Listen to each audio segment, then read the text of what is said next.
বন্ধুরা, শুভ দুপুর। তো দেখো আজকে এখন ডালের বড়া বানাবো। মিশ্রণটাকে ভালো করে নিই, বাটনা আগে হয়ে গেছে।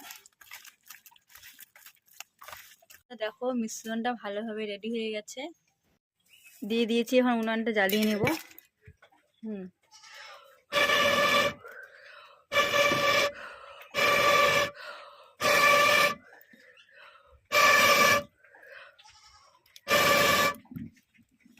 এই দেখো উনানটাকে জ্বালিয়ে নিয়েছি। এখন কড়াইটাকে সুন্দর করে গরম করে নিচ্ছি।